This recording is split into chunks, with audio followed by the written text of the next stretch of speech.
Samir, when you're making a film that is so close to everything that is about you, and it has your family in it, has your home country, do you almost see yourself as a third person, or how do you objectively see yourself from another's eyes when editing, when filming? Yeah, that's a good question. I mean, it's always a principle, you know, as a filmmaker. Are you part of it or not? Because you are always part of it. You are influencing the scene, even in documentaries. There is nothing like I'm objectively, you know, describing the things. It's not possible, you know. You enter a room with the camera, and already you have an interaction with everything, even the things in the room. So in this documentary, it was even it was really heavy, because I knew everyone by heart, and I knew myself also, of course, now in my age, a little bit better, how I get fastly upset, or how I can intrigue with charm, or whatever. You know yourself better, and but you forget it, you know, because you are with your family. So it was very difficult for me, you know, to sometimes I made even on my own the camera. So I forgot a lot of things because I was so much touched emotionally with my relatives. It was difficult. I think it was the most difficult film in my life.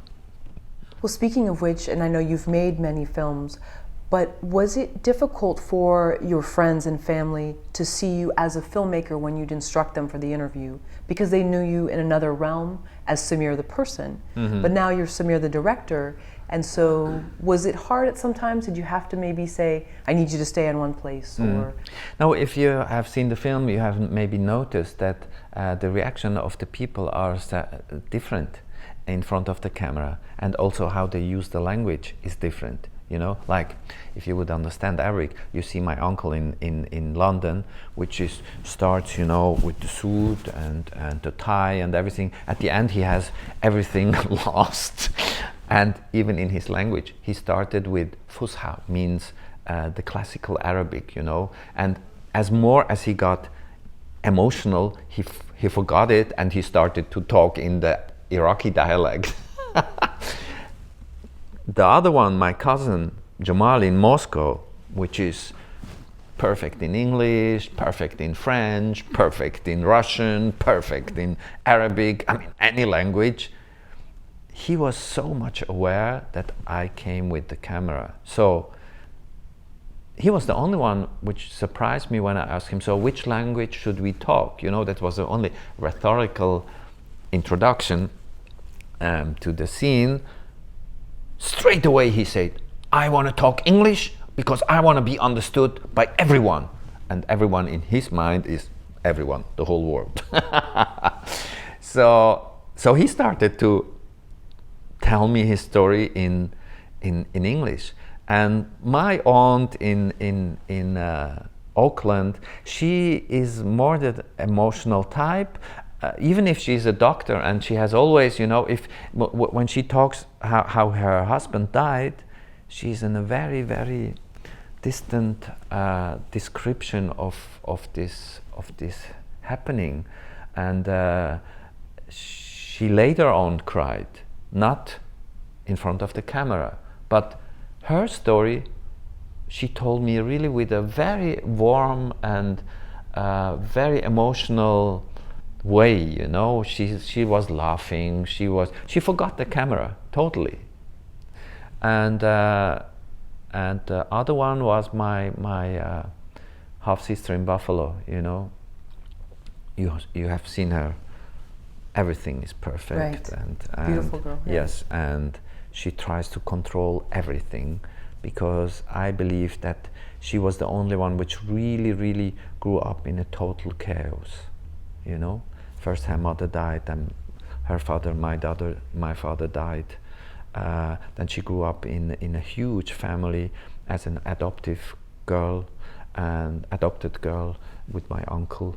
Then she grew up surrounded by the decline during the embargo in the 90s, and then the war and the post-war chaos and terrorist actions around. So I think she is very strong, and also in her language she tried, to speak, Yeah, so no, I was confronted by not object; they were all subject. It was not a situation like asking and answering. It was not an interview. It was really that work was much more close to oral history, of anthropologists. Even if I'm not scientific, and they were not a tribe, they were my family. But I would say the work was much more a work of an anthropologist, which is part of the tribe. I would describe it like that. So it was really something different, totally different on everything I have done.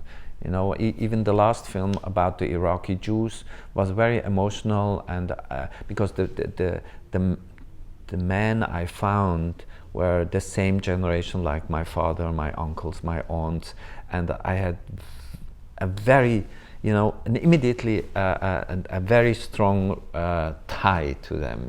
So it was a real bond. Till yet, we are still exchanging.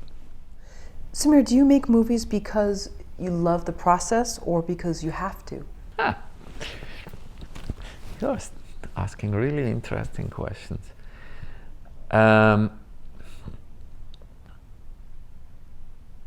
In the first place, I always thought I love filmmaking. When I remember how I went into this business, I remember I was only 1 year at the art school, and they told me I have to go for drawing or for photography, and I refused. I thought drawing I was excellent, so I thought this is boring to be alone, and photograph I missed. I thought that's so stupid. The world is moving. Why should I take only a picture?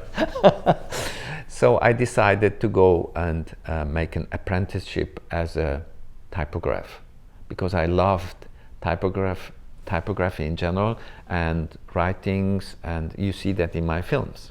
All of them are full with any alphabet and words, because I believe words are like they are not only graphics. They are, if you use the right types, you create an image, which is much more important than only the meaning of the word. However, I understood then that I love much more to work with people, and so I worked as a labor in the factory. And I loved it very much, because to create things together with other humans, I think this is the most beautiful process. And that's why we are humans. I believe that strongly. So, of course, there are exceptions, great writers, great painters, whatever. But in general, I believe I'm more that type. And so it was naturally that out of my interest, I found my way into this business, and in the first place I wanted really to create things together with others. I became a member of a video collective in Zurich, and we worked everything together until, after 5 years I find out that I had more ideas to express things than others, which might be much more interested in lights or camera techniques or whatever. But we had the strong idea, as a corporate group, that we should do things all together. So that was the moment where I understood that I'm also driven by formal aspects, of how creating things and how they should look. So my first film I made with this group together, but I lead them to create my own movies, and they were at that time all very experimental stuff, and it was very, very unique. I didn't knew that I'm doing something unique until, you know, the art museum started to buy my stuff. Then I felt, aha, okay, it has some importance, but I was not driven by that, and I didn't like the idea that I should be in a ivory tower of art, you know. So end of the 80s I left it, and I went to work with the TV on popular cinema stuff, you know, until I created then my own company. Yeah. So I'm driven by my own obsession, that's for sure, and in the same time I love to work with people together. It's, you know, I was a radical, you saw in my film, and I still believe that humans should work together and equal, even if they are diverse. How easy is it for an Arab filmmaker now to make movies than it was, let's say, 20 years ago? I think you had said before in another interview that they were bound by religious restraint, you know, there were ways that they had to present something. Yeah. Has it changed for them? I'm in a privileged situation in Switzerland. I'm belonging to that kind of migrant kids or migrant filmmakers which made their own way abroad. But even though it was always difficult to get money in Europe for that kind of movies, because I mean, it's really funny, you know. I'm representing Switzerland with IRAQI ODYSSEY. I believe strongly that it makes sense, because Switzerland is not anymore that Heidi land, you know, which is existing only with cheese and chocolate and forests and lakes. It's full with migrants, so it's okay. But the most of my colleagues in the Arab world are struggling hard, because it's really difficult to finance these kind of films. You have only the chance to get a lot of money from Europe, because in France or in Norway, also in Switzerland, there are always small fundings for the support of, you know, filmmakers in Africa, Latin America, or Asia. But it's a problem. I'm also a producer, so I'm confronted, you know, with colleagues which are offering me a new project in the Arab world. I have always to tell them, okay, you have really to think over, because if I'm looking for money in Europe, we have so many obligations to fulfill that you have to be aware that your film will be in a way created by neo-colonial structures, because the Europeans say, if we give money, you have to take the DOP, if we give money, you have to edit it here, you have to do the post-production here, blah blah blah. So at the end, it's difficult, you know, I mean, to create that kind of structures, even especially for someone like me, which is aware about what is the meaning of this, you know, economical structures, you know, who is empowering whom, and all that stuff. So the situation for the Arab filmmakers is really, really difficult, not only because they have to fight the dictatorship like in Egypt now again, and in Syria, but in Iraq you are, as an example, very depending to the Ministry of Culture and which fraction you belong, and, you know, one of the young filmmakers now is living in New York, and the other one is pleasing the minister, you know, in Baghdad. They are the two most promising talents, but you see, every one of them goes in a different way, you know. Do you wish you made this film 10 years earlier? Yeah, but it would not be possible. But I wish, honestly, I wished really, that's interesting. Why do you know? Yes, 10 years ago it would be much more important to tell this story to people, because I believe if I would have told that film 10 years ago, it might have helped people to understand better the situation on the ground in Iraq and in the whole Middle East. On the other hand, in these 10 years, the social media changed the whole Arab world so intensively, and also in my own reflection on the ground. I think 10 years ago my film would be maybe even more depressive, because now I see through the social media much more hope of change in the Arab world, which was 10 years ago not so obvious. It was not so obvious, you know.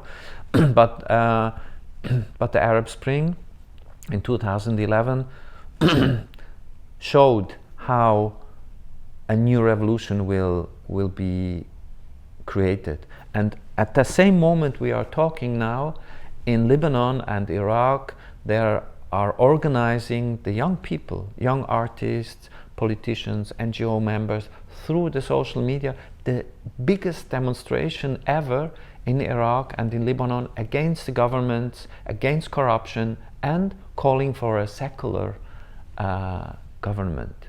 And this is really something incredible. And it's a pity that I don't read that in the newspaper here, you know, but on Facebook and on Twitter I get every 10 minutes a message out what's going on, you know, and it's very promising. So I would say 10 years ago, yeah, it would be politically wiser to do that film, but 10 years later, like today, it represents much more the hope and the spirit of the new generation in the Middle East.